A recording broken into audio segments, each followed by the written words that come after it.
Welcome to New England Donor Services 2023 Virtual Donor Remembrance Ceremony. My name is Alexandra Glazier, and I am President and CEO of New England Donor Services. Here at NEDS, our mission is to save and heal lives through organ and tissue donation. We are truly privileged to see the best of humanity, the ability of donors and their families to extend themselves for the benefit of people whom they do not know, but ultimately they know are in need.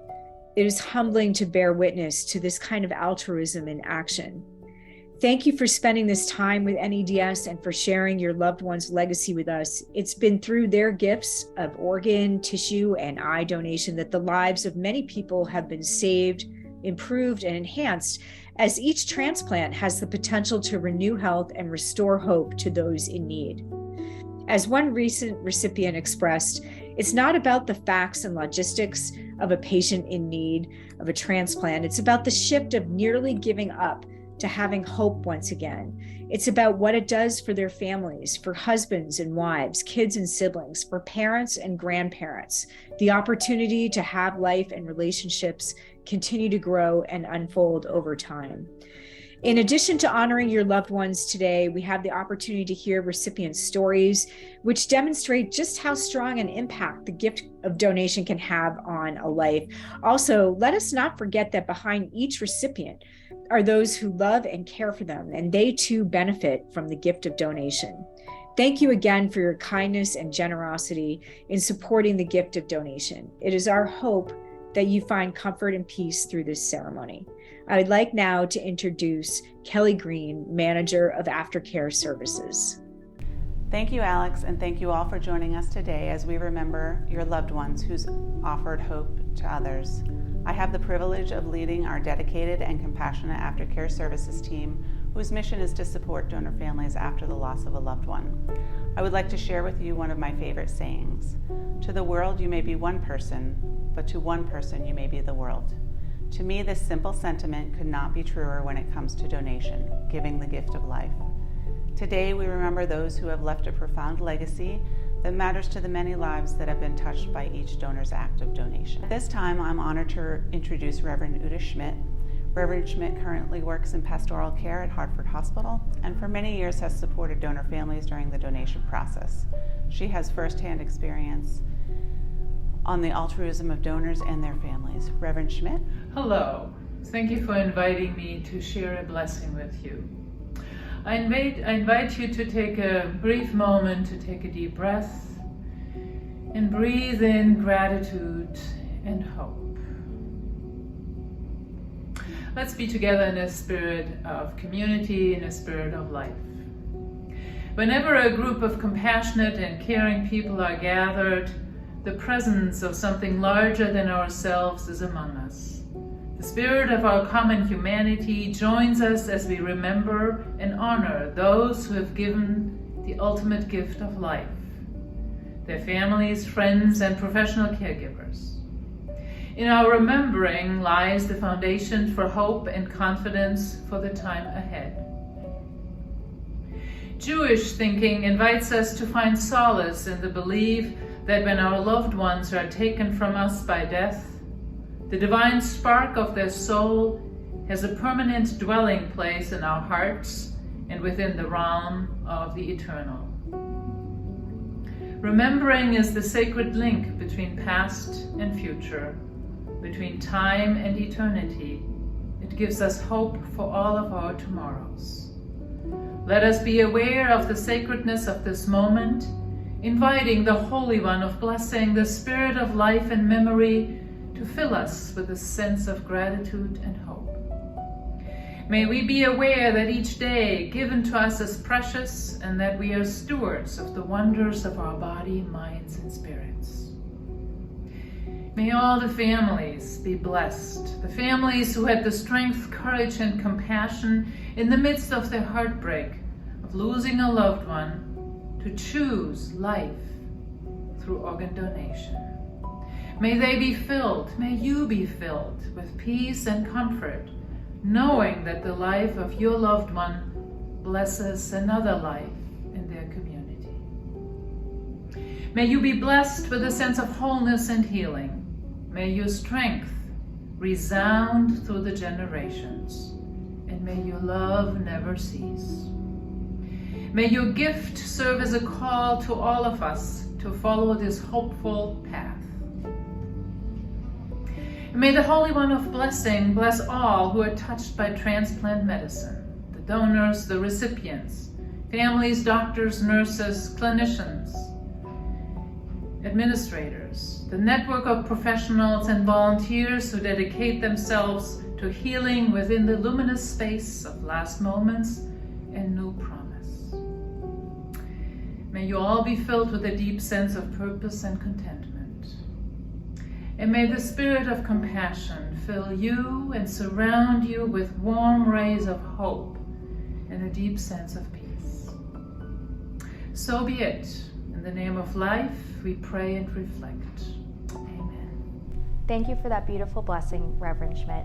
My name is Gabriella Torrio, an aftercare specialist, and I am honored to present our candle lighting. We will now light 5 candles in honor of your loved ones. 1 for grief, 1 for courage, 1 for memories, 1 for love, and 1 for hope. This first candle represents our grief and the pain we feel having lost you. This candle represents our courage to confront our sorrow. Esta vela representa nuestro coraje para enfrentar nuestro dolor. This candle is for our memories, the times we laughed and the times we cried. This candle represents the love your presence brought to each of us. This candle represents the light of hope that our memories will be a source of comfort.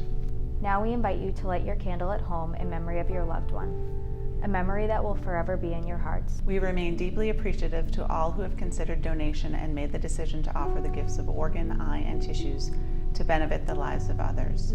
We are honored to share the following recipient stories with you today. It is our hope that you find comfort in their words.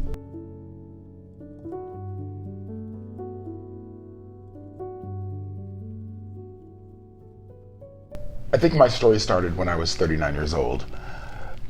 You're sick and you just think it's the flu, or you think it's, something else besides what it actually is. At 40 years old, I probably had gained about 45 pounds, but I just thought it is what it is. Little did I know that I was literally in congestive heart failure for probably a year. At 40 years old, I went to the hospital, emergency room, and they told me that I was in congestive heart failure. And the one thing you don't want to hear is they're like, you're going to need a heart eventually. I blew it off. I said, okay, give me the medication, drain the fluid out of me. And I had this idea that the heart would fix itself. We all know that's not the case. I immediately and rapidly got sicker and sicker. And I literally prolonged it as long as I could. After being in congestive heart failure, I can't tell you how many times, dozens of times, being put in the hospital for weeks at a time. They talked about getting an LVAD, and I turned it down. I was like, I'm not doing this. It seemed very invasive. It seemed crazy to me that I would have tubes sticking out of my body and I'd be able to manage my life the way I wanted to manage it. Well, we fast forward to 8 years later, and I basically died 3 times in one day. My heart stopped 3 times, and one of them was on the Mass Pike doing 60 miles an hour. I don't know who stepped in that car and drove it, but someone drove it, and I did not crash, but then I drove myself directly to the hospital, where they told me the LVAD would save my life. And it did. The LVAD was something that I didn't want, but it was necessary if I wanted to stay alive. And you want to stay alive for your family, for your friends. I had just got a brand new niece, and I wanted to make sure that, I was the best uncle I could be. Getting the LVAD changed me. When you have tubes coming out of you and you run on batteries, it's a whole different lifestyle. You have to plug yourself in like an iPhone at night. I had to plug myself in my lighter when I was driving somewhere. And you have to change your batteries every 8 hours. But after a while, it became like brushing my teeth. I lived my life the way I always lived it. I went to work every single day. I worked incredibly hard. I did what I do, and it was fine. And then on September 11th, 2019, my phone rang. And I looked at it and it said Tufts, and I honestly thought it was my therapist telling me that I had an appointment, and I was like, I'll call her back. Then I went to the bathroom and it rang again, and I thought, well, it's kind of rude to pick up your phone while you're in the bathroom. So I did, and it rang again, and I'm like, what does she want? So I picked up the phone and I said, hello. She's like, how are you? And I'm like, I'm great. And she said, what are you doing today? And I thought to myself, what is the matter with you? Like, I'm busy, I got things to do. And she said, we are 99% sure we have a heart for you. And when they get that news, your whole world stops. And it's like you step outside of your body and look at everything. I can't tell you how I got to the hospital. I know I drove there. And it was just rapid. Everything was going at, such speed, making sure that this was viable for me. Unfortunately, the donor family needed some time. So it didn't happen on September 11th, but it did happen on September 12th. I go into surgery, and there's this point where they leave you in a hallway and everything's white and bright. And you think to yourself, wow, you may not come out of this. But if you do, what are you going to do different with your life? And that's when I said to myself, I'm just going to be better. I tried to be better in this past life. I had some wins, but I had some epic fails. But moving forward, I am going to be better. And I'm going to try to be a better friend, a better brother, better son, better uncle. So I went into surgery, and 2 days later, I wake up from a coma, what they had put me in, a induced coma. And it was the most scariest moment, but the most exhilarating moment of my life. I was so excited that I woke up. But you feel this guilt that someone has died, basically, to give you life. Someone you don't know, someone you've never met, is basically giving you a second chance at life. The recovery was horrific because I decided to do it without meds. I thought, I had read an article somewhere that if you don't take meds, you'll recover quicker. And for me, I am a goal person, so I set goals for myself. Be out of here in 15 days, be back to work within a month and a half. I got out in 15 days, and I went back to work within 6 weeks. Getting a new heart has changed me. And people will tell you this, that I am not the same person that I was the day they rolled me into that surgery. I'm much more empathetic. I'm much more patient. And I want to help anybody that I can that is going through what I've gone through. This is not easy. And I'm not going to sit here and tell you it is. It is probably one of the hardest things I've ever done in my life. And I know there are hundreds of thousands of people out there going through the same thing that I go through. And it's tough. But at the end of it, you have the most incredible second chance of life. I'm riding bikes, I'm going to the gym, I'm doing everything I wanted to do before in my last life where I couldn't. And it's been incredible. The journey has been incredible. What I will say is that I am a little hard-headed, and you don't want to not listen to your doctors. Your doctors, your nurses, they have your best interest at heart, and listen to them because they know what's right, and even though you think you know what's right, you don't. So, like I said, I learned the hard way. I was a little bit, I want to say, rebellious, but at the end I did listen to them, and they've gotten me through this. I couldn't have gone through this without them, my family, my friends, everybody's support on this one. So what I will say is that I am a better person. I thank my donor and his family every single day of my life. I don't know who they are, but I know that because of them, they gave me life, and I will never forget that.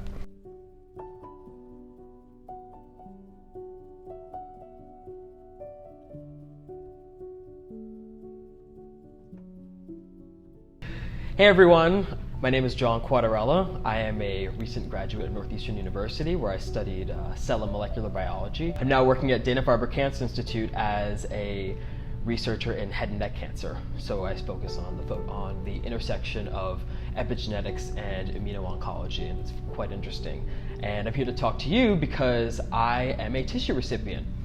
How exactly this got started? Well, it starts a long time ago. I was about 11 or 12 years old when I first began experiencing symptoms of osteoarthritis in my knees. I was having cracks, pops, kind of all the stuff you would associate with someone who might be a little bit older. So I'd be going up and down the stairs and I could never hide from anyone because it would just be crunch, crunch, crunch. And this progressively got worse as I aged. So by the time I was 13, 14, the crunch became a little more painful. And then I began to experience more symptoms of patellar or kneecap instability. And then I reached the age of 17, which is when everything started to kind of come to its apex. And I dislocated my right kneecap. And this began the big journey of how I became a tissue recipient. So I went to a couple different orthopedic surgeons. A lot of them didn't know what to do with me, and eventually I landed in the hands of a wonderful surgeon in New York City who recognized that I had a plethora of issues in my knees.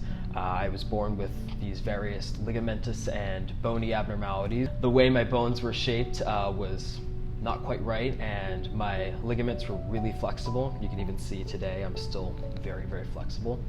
And combined, this kind of trifecta of issues resulted in just a tiny bit of poor positioning in my kneecap, causing it to pop out. Eventually, once I was in my surgeon's office, we realized that at some point I would end up needing surgery. What this would amount to, we weren't sure. However, once I was in college, I believe I was a year or two in, I forget, I think it was September of 2020. I dislocated my other kneecap for a very similar set of reasons because I was born with those conditions on both my kneecaps, and it was finally time for surgery. And my surgeon told me that I would be receiving donor tissue. And I asked her, what does that mean? Like, am I going to be given given tissue from someone who's older or younger? How is this going to work? And she told me, well, I'll be using one of these ligaments who's from someone relatively, young, somewhere in their 20s or 30s. That will be used to help leash down your kneecap. I won't go into the specifics of the surgery. And then she also informed me that I would be receiving live cartilage from pediatric patients who are now deceased. And that's what inspired me to really come into the organ and tissue donation advocacy community, that these families in their weakest moment had to say, am I going to give someone else a better chance? And for me, I benefited directly from that. So I gained pediatric cartilage under my kneecap, which replaced what was at that point just bare bone. I had nothing left. And I received another ligament on that knee, which helped leash down the kneecap. And that, since then, combined with a couple of other procedures that helped kind of fix the way the bones were shaped, that completely fixed all the issues in that knee. Since then, this knee has been rock solid. I've been able to do things on this leg that I have not been able to do in my entire life. It ended up happening again too, where I had surgery finally on the second leg, so now I got 2 sets, and I once again received that wonderful gift of pediatric cartilage and the ligament from a relatively young donor, and I now think I have 5 donors, and altogether that puts me in a place where I feel like I bear these incredible, incredible gifts that are truly a once-in-a-lifetime opportunity. I wouldn't have otherwise had the chance to begin to ice skate again, be able to dance the way I can dance now, be able to run, be able to walk a long distance. I wouldn't have been able to do these things by my age unless I had had these gifts. So that's where I'm at currently. I am still recovering from my surgeries. My most recent one was only 6 months ago, but by the time you're watching this, who knows? I might already be running up and down a mountain.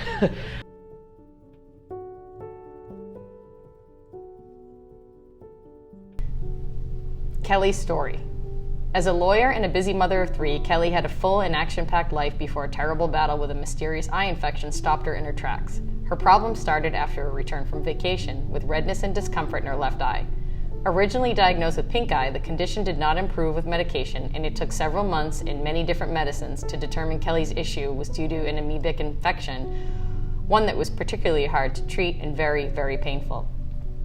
Over almost a year, Kelly's life was a roller coaster of pain and confusion. Any amount of light caused awful, debilitating pain. She couldn't drive, couldn't care for her kids, and working became impossible. She used to rely on her family to do everything for her, and her emotional health spiraled out of control. Some days it was hard to keep going. Finally, the infection subsided, and Kelly underwent a transplant to repair the damage inflicted on her cornea by the amoeba. Her new cornea, received from a generous and anonymous donor, recovered shortly after their passing, has restored her sight and eliminated all her pain and suffering.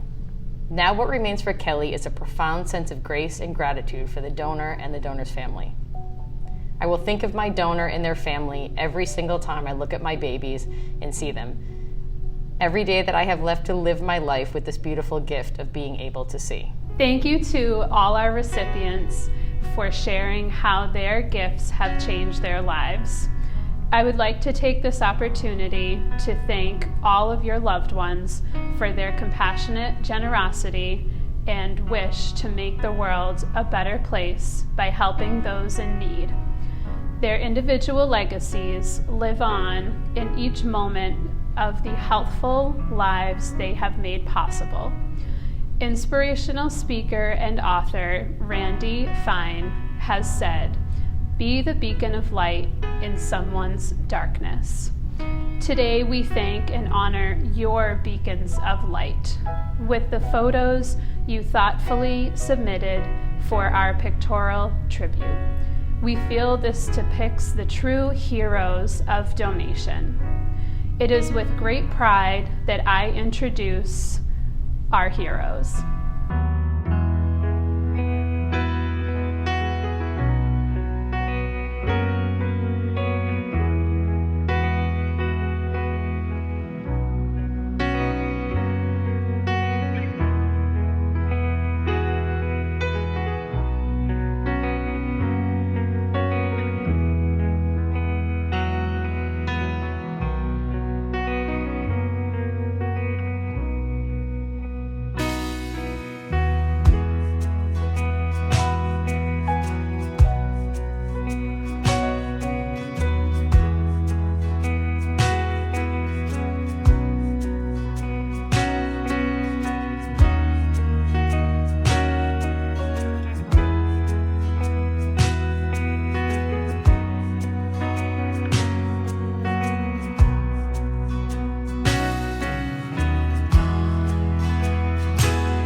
encourage you to continue to find ways to honor your loved one while investing in yourself and in the lives of those still living.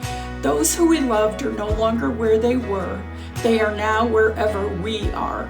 I would now like to introduce Caitlin Bernabucci, Director of Community Affairs and Development. As donor families, your service to the mission of New England Donor Services is unparalleled. You're tireless advocates for the gift of life. Daily, we are inspired by your generosity and your grace. We are most grateful to you for the meaningful ways that you help others understand the power of organ and tissue donation. And we thank you for all that you do to show that donation saves and heals lives. The following is a small collection of your work in the community. Thank you for the many ways you choose to support this cause. You have a special connection to New England Donor Services, and we appreciate all of the goodness you bring to this important cause.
Those that we honor and celebrate today have left a profound life-saving and healing legacy that matters to the many lives that have been touched by each donor's act of donation. To our hearts and mind go the enduring remembrance of your loved ones' lives. NEDS staff is honored to have had the opportunity to host this first annual virtual ceremony. I would like to thank all of you for joining us. Have a lovely evening.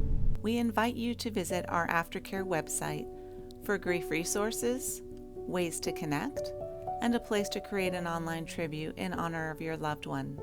Simply scan the QR code on the screen or visit caringconnectionsneds.org.